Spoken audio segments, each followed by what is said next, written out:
Shri Mata Vaishno Devi press club Katra में आपका स्वागत है और मैं हूं अरुण शर्मा। आज एक अहम खबर लेकर मैं आपके सामने हाजिर हुआ हूं और अहम खबर मैं इसको इसलिए बोल रहा हूं कि जो माँ वैष्णो देवी के आने वाले जो श्रद्धालु दर्शनों के लिए कटरा में पहुंच रहे हैं उनकी तादाद जो है वो शुक्र, शनि और एतवार को जो है वो 35 से 50 हज़ार के बीच में रहती है और बाकी 3 दिनों में जो माँ वैष्णो देवी में आने वाले श्रद्धालुओं की जो संख्या है वो 18 से लेकर 25 हज़ार के बीच रहती है। जिस तरह से हमने आपको पहले बताया था कि 28,000 50,000 श्रद्धालु जो है वो 4 महीने में जो है माता वैष्णो देवी के दर्शन करके अपने गंतव्य, अपने गृह नगर की ओर जा चुके हैं। आज उन श्रद्धालुओं को लेकर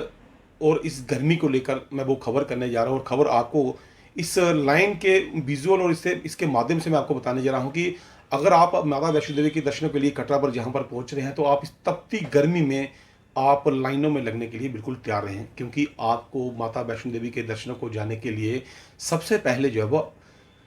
RFID कार्ड यानी कि आपको यात्रा पर्ची आपको चाहिए जो जो आपको दक्षिणी डोडी बाणगंगा से ऊपर जाने की अनुमति देती है। इसके लिए रेलवे स्टेशन सहित मुख्य बस अड्डे पर निहारिका में काउंटर नंबर 2 और इसी के साथ ताराकोट मार्ग पर जो है यात्रा पर्ची काउंटर जो है वो बनाए गए हैं। और मैं आपको बता दूं कि इन पर्ची काउंटर्स पर सुबह 6 बजे जब भी जब पर्ची काउंटर खुलते हैं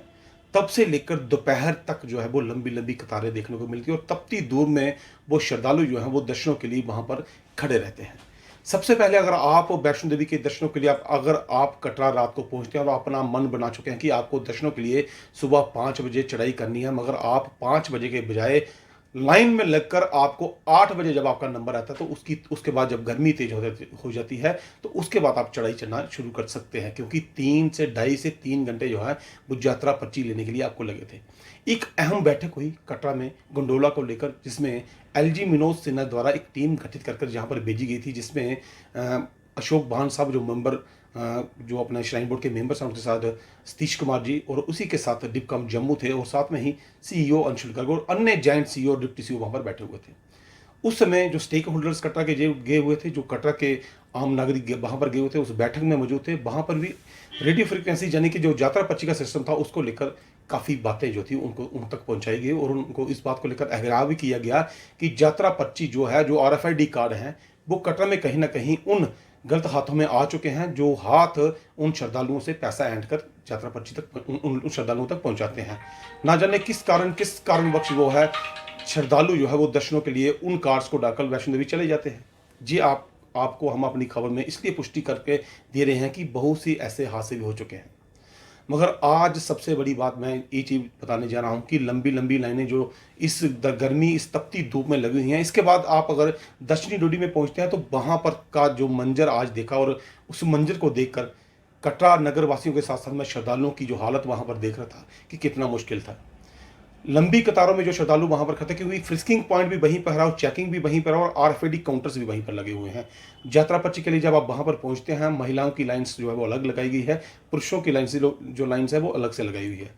उस लाइन्स में आप देखिए कि जो बैग लेके श्रद्धालु वहां पर जाते हैं उनको एक्सरे मशीन से गुजरना होता है और उन श्रद्धालुओं को समय लगता है एक्सरे मशीन से गुजरते, क्योंकि सिक्योरिटी से कभी भी समझौता नहीं किया जा सकता। ना ही सिक्योरिटी से समझौता श्राइन बोर्ड करता है, ना ही सिक्योरिटी से समझौता जो जम्मू कश्मीर पुलिस करती है, ना ही लोग और नागरिक यहाँ से करते हैं, क्योंकि श्रद्धालु यहाँ पर पहुँचते हैं, माँ वैष्णो देवी के दर्शनों को आते हैं तो इसी की वजह से जो है व्यापार कटरा का चलता है कि सिक्योरिटी से कोई भी चीज़ का समझौता नहीं किया जा सकता। सिक्योरिटी के लिए आप लाइनों में लगे रहते हैं तो वो अच्छी बात है। मगर रेडियो फ्रिक्वेंसी सिस्टम जो RFID कार्ड है, जिसको लेकर काफ़ी हद तक ये बात कही जाए कि आज के सिस्टम जो है डिजिटलाइजेशन हो चुकी है। अगर आप हेलीपैड पे जाते हैं तो आपकी जो यात्रा पर्ची और जो हेलीपैड की जो टिकट्स है वो ऑनलाइन है। आपने पूरे का पूरा हेलीकॉप्टर जो है वो ऑनलाइन कर दिया है, जिसके साथ ही वैष्णो देवी से लेकर जो भवन से लेकर अर्धकुंवारी और अर्धकुंवारी से लेकर भवन तक जो बैटरी कार जाती हैं उसको भी काफ़ी समय से आपने कोशिश की है कि उसको भी पूरा के पूरा जो है ऑनलाइन कर दिया है। जो भी श्रद्धालु ऑनलाइन वहाँ पर अपनी पोर्टल्स बुक करवा कर पहुँचते हैं उनको ही जो है टिकट्स दी जाती है दर्शनों के लिए जाने के लिए और वो सहूलत उनको दी गई है। इसके बाद बात की जाए तो गंडोला जो भवन से लेकर भैरव घाटी और भैरव घाटी से लेकर भवन तक चलता है, वहाँ पर जाकर जो है लाइन्स लगी होती है, मगर उस गंडोले में कम फर्स्ट की जो है आप अगर लाइन्स में जाते हैं तो आपको टिकट्स मिलती है और टिकट्स लेकर आप वहाँ पर दर्शनों के लिए जा सकते हैं। मगर एक चीज़ जो काफ़ी नगरवासियों ने भी कही, श्रद्धालुओं ने भी इस बात को कहा, और आज श्री माता वैष्णो देवी प्रेस क्लब कटरा के ऑफिस में बहुत से श्रद्धालु जो वैष्णो देवी के दर्शनों के लिए यहाँ पर आए हुए थे, उनसे बात हुई तो उनका कहना यही था कि जो यात्रा पर्ची सिस्टम है उसको लेकर है कहीं ना कहीं दिक्कत आ रही है। काफ़ी समय तक जो है बूढ़े बुजुर्ग बच्चे पूरी फैमिलीज, जो भी होटल्स में बड़ी फैमिलीज रहती हैं, जो धर्मशाला में फैमिली रहती है, सुबह उठकर उनको यात्रा पर्ची के लिए लाइन्स में लगना पड़ता है। वहीं पर कहीं ना कहीं उनको दिक्कत आती है। श्रद्धालुओं का कहना था कि जिस तरह से सभी चीज़ें इन्होंने ऑनलाइन रखी हुई हैं, चाहे वो वैष्णो देवी के रूम्स हों, चाहे वो SSBP हो, उसी तरह से जो है वो यात्रा पर्ची को भी ऑनलाइन कर देना चाहिए, क्योंकि यात्रा पर्ची जो है वो बहुत ही कम संख्या है जो ऑनलाइन की हुई है। और श्रद्धालुओं का ये कहना है कि 20 से 25 या 30 हज़ार श्रद्धालुओं की जो ऑनलाइन यात्रा पर्ची हो, वो अपने पोर्टल से, अपने फ़ोन से उसको बुक करवाएं, और उस पर OTP मिलता है तो वो यात्रा पर्ची वहाँ पर जाकर दिखा सकते हैं जहाँ पर फ्रिस्किंग पॉइंट है। मगर आज जब नगरवासी और जो श्रद्धालु एक समय वहाँ से गुजर रहे थे, मैं इसलिए आपको बता रहा हूँ कि पिछले 2 दिनों से लगातार कटरा में 2 मौतें हुई हैं, जिसको लेकर नगरवासी जो है वो बाणगंगा शमशान घाट पर जाकर है वो अंतिम दाह संस्कार जो है वो करते हैं, जो मृतक होता है। तो आज दक्षिणी डोडी के पास जो लाइनें लगी हुई थी, जहाँ पर एक ही जगह पर जो है फ्रिस्किंग पॉइंट है, एक ही जगह पर जो है वो चेकिंग पॉइंट है, एक ही जगह पर जो है वो RFID कार्ड चेक किए जा रहे हैं, वहीं दूसरी ओर जो वहाँ पर श्रद्धालु खड़े थे, इतनी रश और इतनी भीड़ में वहाँ पर श्रद्धालु थे, जो सेंटर का रास्ता था, मैं आपको वीडियो के माध्यम से दिखा रहा हूँ कि जो सेंटर का रास्ता था उसको बिल्कुल खाली रखा हुआ है। श्रद्धालुओं के साथ साथ स्थानीय लोगों का भी कहना था कि वहाँ से अर्थी गुजारना भी बड़ा मुश्किल हो रहा था। इसके लिए श्री माता वैष्णो देवी श्राइन प्रशासन को कुछ ना कुछ करना चाहिए, जागना चाहिए, क्योंकि आम लोग बात कर आते हैं मगर उस पर जो इम्प्लीमेंट होता है बहुत कम होता है। और आज खबर के माध्यम से हम जो है वो CEO Shri Mata Vaishno Devi shrine board को इस बात को बता रहे हैं कि वहाँ पर अगर आप बाणगंगा शमशान घाट में अंतिम संस्कार में भी जाते हैं तो आपका पहुँचना बहुत मुश्किल होता है, क्योंकि आपने वहाँ पर जो है वो एक बिल्कुल लाइन सी लगा दी है, वहाँ पर उसको बिल्कुल बंद कर दिया, और सिंगल आदमी वहाँ से नहीं गुजर सकता है। जो कलेक्शन पॉइंट है, RFID कार्ड के जो कलेक्शन पॉइंट्स वहाँ पर बने हुए हैं, उस कलेक्शन पॉइंट्स को कहीं ना कहीं दूसरी जगह पर शिफ्ट किया जाए, क्योंकि वहाँ पर जो है वो श्रद्धालु आराम से वैष्णो देवी के दर्शनों के लिए जा सकें। दोनों जगह पर जो है वो एक तरफ से जो श्रद्धालु चेकिंग करवा के वैष्णो देवी की ओर जा रहे हैं, बिल्कुल लाइन से, और बिल्कुल एक पतली सी लंबी सी लाइन बना दी हुई है जहाँ से श्रद्धालु दर्शनों के लिए जाते हैं, और वहीं दूसरी ओर जब श्रद्धालु दर्शनों करके वापस आते हैं तो फिर से उनको लाइन में लगना पड़ता है RFID कार्ड के लिए।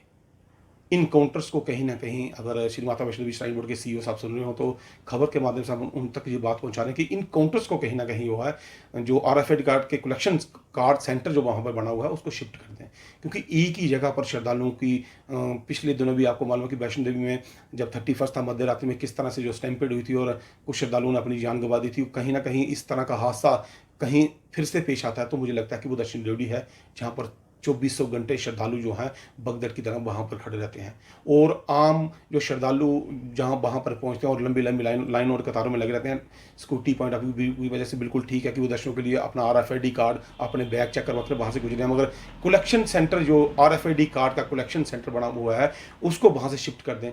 पतली लाइनों में वहाँ से बाणगंगा शमशान घाट तक अगर किसी ने संस्कार में जाना हो तो उनको भी जाने के लिए बहुत ही ज़्यादा मुश्किल वहाँ से हो रही है। तो इस खबर करने का माध्यम ये था कि अगर श्रद्धालु वहाँ वैष्णो देवी के लिए दर्शनों के लिए यहाँ पर पहुँचते हैं तो लंबी लंबी कतारों में लगते हैं, मगर आज अगर आपको बाणगंगा शमशान घाट में भी अगर अंतिम संस्कार में जाना है तो वहीं से दक्षिणी डोडी से आपको लंबी लंबी लाइनों में गुजर कर जाना होगा, क्योंकि वहाँ पर जो है पोल्स लगाकर एक लंबी लाइन से और क्यू बना दिया गया है, उस क्यू से गुजर कर आपको जाना पड़ता है। बड़े सिंगल और टाइट तरीके से आपको वहाँ से गुजरना पड़ता है। इस बात को लेकर हम आपके सामने इस वक्त इसलिए पेश हुए थे कि बहुत से लोगों ने हमें टेलीफोन के लिए भी बात की और बहुत से लोगों ने हमारे साथ आकर मिले भी। उनका यही कहना था कि एक ही जगह पर अगर सब कुछ होता है तो कहीं ना कहीं स्टैम्पेड के चांसेस बनते हैं। इस तरह के खबरों के लिए, इस तरह के मुद्दों के लिए हम आपको हमेशा से आग्रह करते रहेंगे। आप देखते रहिए श्री माता वैष्णो देवी प्रेस क्लब कटरा।